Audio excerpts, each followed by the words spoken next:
नमस्कार, welcome to carry मंत्र 9.1। मैं अंकित यादव आपके अपने यूट्यूब चैनल में आपका स्वागत करता हूं। आज की क्लास में हम UP triple S C PET 2023 के लिए प्रैक्टिस सेट लेकर के आए हैं, वो भी स्टैटिक जीके का। स्टैटिक जीके में हम जो है आज की क्लास में प्रैक्टिस सेट नंबर 4 और प्रैक्टिस सेट नंबर 5 दोनों एक साथ करेंगे। मतलब कि 10-10 क्वेश्चन, टोटल 20 क्वेश्चन आज की क्लास में हम आपको प्रोवाइड कराएंगे, ठीक है। तो हर आपको पता है कि पैट में आपके जो स्टैटिक जीके है उसके सामान्य जागरूकता के जो क्वेश्चन आएंगे वो 10-10 आएंगे, 10 क्वेश्चन आएंगे आपके पेपर में। तो मैं क्या है कि 2 प्रैक्टिस सेट एक साथ आज कंप्लीट कराऊंगा, 4 और 5, ठीक है। तो चलिए देखते हैं कि आप जो है इन 20 क्वेश्चनों में से कितने क्वेश्चन सही कर पाते हैं। तो चलिए पहले क्वेश्चन की तरफ चलते हैं। आज की क्लास का फर्स्ट क्वेश्चन देखते हैं, हम समय बर्बाद नहीं करेंगे।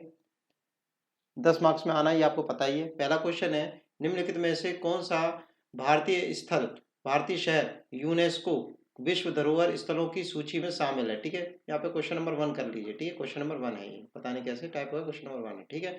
तो यूनेस्को विश्व धरोहर की सूची में कौन सा देश शामिल है, ठीक है, ये पूछा गया है। अहमदाबाद, हैदराबाद, मुर्शिदाबाद या फिर श्रीनगर। तो इस क्वेश्चन का राइट आंसर है अहमदाबाद। ये option is right, first option इसका सही हो जाएगा। नेक्स्ट क्वेश्चन है, इसको भी क्वेश्चन में पता नहीं क्या हुआ, 6 लगा दी सबके आगे, ठीक है। सेकंड क्वेश्चन है, एडविन लुटियस और हवर्ट बेकर दो आर्किटेक्ट हैं जिन्हें डैश शहर का डिजाइन तैयार करने का श्रेय दिया गया है। इस क्वेश्चन के ऑप्शन पढ़ लेते हैं, इलाहाबाद या फिर प्रयागराज, चंडीगढ़, रायपुर या फिर दिल्ली। तो इस क्वेश्चन का राइट आंसर हो जाएगा दिल्ली, ठीक है।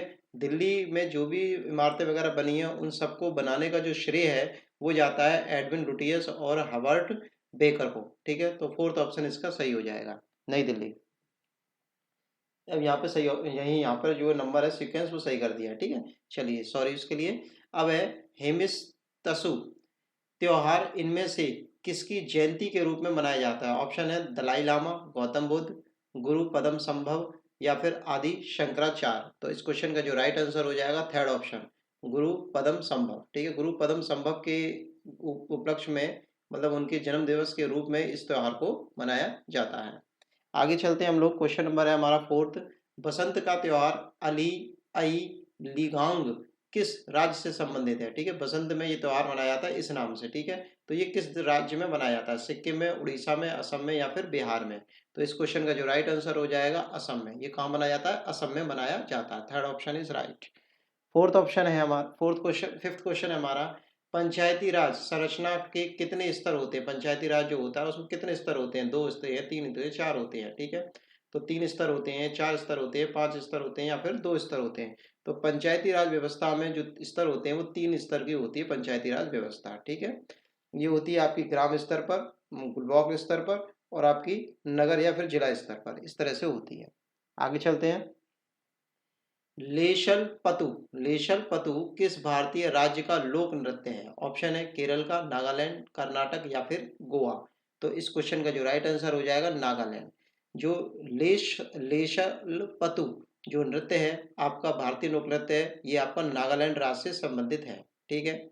आगे चलते हैं हम लोग, निम्नलिखित में से किस राज्य में पूर्वजों की पूजा से संबंधित त्योहार मी दम मी फी मनाया जाता है। ऑप्शन है उड़ीसा में, छत्तीसगढ़ में, मध्य प्रदेश में या फिर असम में। तो इस क्वेश्चन का राइट आंसर हो जाएगा असम में। ये जो त्योहार है आपका असम राज्य में मनाया जाता है, मी दम मी फी, ठीक है। किसमें मनाया जाता है, असम राज्य में मनाया जाता है।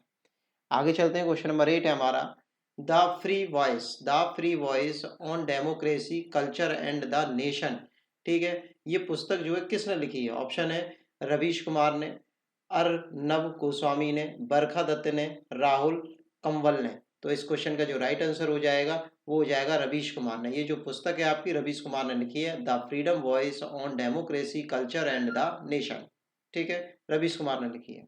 नेक्स्ट क्वेश्चन की तरफ चलते हैं हमारा, भारत के सर्वोच्च साहित्य पुरस्कारों में से एक ज्ञानपीठ पुरस्कार की शुरुआत किस वर्ष हुई। तो ज्ञानपीठ पुरस्कार की शुरुआत कब हुई थी, हमें आपको ये बताना है, ठीक है। ऑप्शन है 1972 में, 1961 में, 1957 में या फिर 1969 में। तो इस क्वेश्चन का जो राइट आंसर हो जाएगा सेकंड ऑप्शन, 1961 में ज्ञानपीठ पुरस्कार की शुरुआत हुई थी। ध्यान रखेंगे 1961, ठीक है, ऐसे समझ के रखेंगे। 1961 18 और 18 से ज्ञानपीठ 18, ऐसे याद रख लीजिए 61। भारत में कितने नाभिकीय परमाणु नाभिकीय विद्युत संयंत्र मौजूद हैं। ऑप्शन है 7, 10, 7, 9, 11 या फिर 13। तो इस क्वेश्चन का राइट आंसर हो जाएगा 7। भारत में जो नाभिकीय विद्युत संयंत्र जो है कितने हैं आपके 7 हैं। ठीक है, ये ऑप्शन इज राइट। अब यहाँ पर मैंने आपको ये प्रोवाइड आंसर की कर दी है इस सेट की। आगे के 10 क्वेश्चन मैं फिर से अभी आगे कराने जा रहा हूँ। बस आपको एक काम करना है, चैनल को सब्सक्राइब कर दीजिए, लाइक कर दीजिए, शेयर कर दीजिए और कमेंट बॉक्स जो है आपका उसमें अपना कमेंट भी कर दीजिए। ठीक है, शेयर जरूर करिए वीडियो को, जो भी कमेंट है वो जरूर बताइए। ठीक है, तो चलिए आगे के सेट की तरफ चलते हैं। सेट नंबर आपका 5th हो गया है शुरू। ग्रीष्मकाल ओलंपिक खेलों में 2024 किस शहर में आयोजित किए गए थे। ठीक है, ऑप्शन पढ़ लेते हैं, मतलब किस शहर में आयोजित होंगे। अभी 24 आएगी ना, तो ओलंपिक जो किस शहर में होंगे, बीजिंग में, लॉस एंजलिस में, लंदन में या फिर पेरिस में। तो इस क्वेश्चन का जो राइट आंसर हो जाएगा हमारा, इस क्वेश्चन का राइट आंसर हो जाएगा पेरिस में। जो आपके ओलंपिक होंगे अब अगले, वो पेरिस में होंगे। ठीक है, नेक्स्ट क्वेश्चन की तरफ चलते हैं। क्वेश्चन नंबर 11 के बाद 12 बहुत इंपॉर्टेंट क्वेश्चन है। 11 ये याद रखेंगे, पेपर में पूछा जा सकता है। ठीक है, ओलंपिक जो 2024 में होंगे वो कहाँ होंगे, पेरिस में होंगे।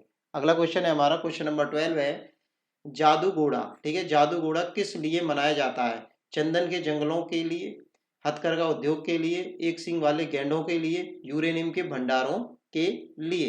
तो इस क्वेश्चन का जो राइट आंसर हो जाएगा हमारा क्या, इस क्वेश्चन का राइट आंसर हो जाएगा यूरेनियम के भंडारों के लिए। ठीक है, जडोजा किस लिए मनाया जाता है, किस लिए जाना जाता है। ठीक है, जगह का नाम है, तो वो यूरेनियम के भंडार है यहाँ पर। ठीक है, आगे बात करते हैं हम लोग। क्वेश्चन नंबर 13 है, राष्ट्रपति के चुनाव में उत्पन्न सभी संदेहों और विवादों की जांच करने और निर्णय लेने का अधिकार किसको प्राप्त होता है। राज्यसभा के सभापति को, लोकपाल को, दिल्ली के उच्च न्यायालय को या फिर सर्वोच्च न्यायालय को। तो इस क्वेश्चन का राइट आंसर हो जाएगा सर्वोच्च न्यायालय को। ठीक है, जो भी आपके लास्ट के अंतिम फैसले देगा वो सर्वोच्च न्यायालय देगा चुनाव से रिलेटेड। ठीक है, नेक्स्ट क्वेश्चन की तरफ चलेंगे। क्वेश्चन नंबर 4 है हमारा, लोकसभा में किसी विशेष दिन पर चर्चा के लिए स्वीकृत मौखिक उत्तरों के लिए तारांकित प्रश्नों की अधिकतम संख्या कितनी होती है। ठीक है, तो जो तारांकित किए जाते हैं उन प्रश्नों की संख्या अधिकतम कितनी हो सकती है। ऑप्शन पढ़ लेते हैं, 20, 10, 15 या फिर 12।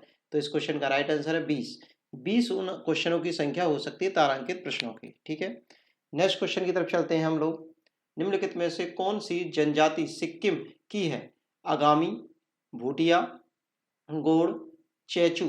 ठीक है, तो इस क्वेश्चन का राइट आंसर हो जाएगा, वो हो जाएगा भूटिया। ठीक है, B option is right. Bhutia जो जनजाति है वो आप कहाँ की है, सिक्किम की है। नेक्स्ट क्वेश्चन की तरफ चलते हैं हम लोग। पोनंग, पोनंग लोक नृत्य किस राज्य में प्रचलित है। मणिपुर में, अरुणाचल प्रदेश में, सिक्किम में या फिर असम में। तो इस क्वेश्चन का राइट आंसर हो जाएगा अरुणाचल प्रदेश में। पोनंग लोक नृत्य जो है वो आपका अरुणाचल प्रदेश में स्थित है। ठीक है, मतलब मनाया जाता है। आगे चलते हैं हम लोग। क्वेश्चन नंबर 17 है, दत्तू भोकानल किस खेल से संबंधित है। कबड्डी से, तीरंदाजी से, घुड़सवारी से या फिर नौकायन से। तो आपका जो 17 क्वेश्चन है, इस क्वेश्चन का राइट आंसर हो जाएगा नौकायन से। दत्तू भोकानल जो है आपका नौकायन से संबंधित है। ठीक है, 4th ऑप्शन इज राइट। आगे चलते हैं। क्वेश्चन नंबर 68 है हमारा, 68 नहीं सॉरी 18 है हमारा, कपड़ा कला। ठीक है, कपड़ा कला मुद्रण की बाग शैली किस राज्य में, किस राज्य से संबंधित है। ऑप्शन है तेलंगाना से, गुजरात से, राजस्थान से या फिर मध्य प्रदेश से। तो आंसर है आपका मध्य प्रदेश से। ठीक है, कपड़ा पर जो बाग की शैली, मतलब बाग वगैरह के चित्र बनाए जाते हैं, वो कहाँ से रिलेटेड है, मध्य प्रदेश से। ठीक है, अब आगे चलते हैं। क्वेश्चन नंबर 19 है, प्रत्येक पंचायत जब तक किसी भी कानून के लागू होने के तुरंत बाद कुछ समय के लिए भंग ना हो जाए, अपनी पहली बैठक के लिए नियुक्ति तिथि से वर्ष तक जारी रहेगी और बाद नहीं। ठीक है, उसके बाद नहीं होगी। ठीक है, ऑप्शन है 3, 2, 5, 1। तो इस क्वेश्चन का राइट आंसर हो जाएगा 3rd ऑप्शन इज राइट, 5। ठीक है, 5 आंसर इसका सही होगा। ठीक है, नेक्स्ट क्वेश्चन की तरफ चलते हैं हम लोग। क्वेश्चन नंबर 20 है, चित्रकला की निम्नलिखित में से कौन सी शैली महाराष्ट्र की है। ठीक है, महाराष्ट्र की कौन सी शैली है। ऑप्शन पढ़ लेते हैं हम लोग, कलम, मधुबनी, लघु चित्रकला या बार्ली। तो इस क्वेश्चन का राइट आंसर हो जाएगा बार्ली। ठीक है, बार्ली जो चित्रकला शैली है वो कहाँ से रिलेटेड है, महाराष्ट्र से शैली रिलेटेड है। और आपकी मधुबनी कहाँ से है, बिहार से रिलेटेड है। ठीक है, आगे चलते हैं। अब बस ये आपके लिए आंसर की प्रोवाइड करा दी है। आपको ये सेशन जरूर पसंद ही आया होगा। तो जब पसंद आया होगा तो आपने सब्सक्राइब चैनल को कर ही दिया होगा, लाइक कर दिया होगा, शेयर कर दिया होगा और कमेंट बॉक्स में कमेंट जरूर कर देना। Thanks for watching video, take care, bye bye, धन्यवाद।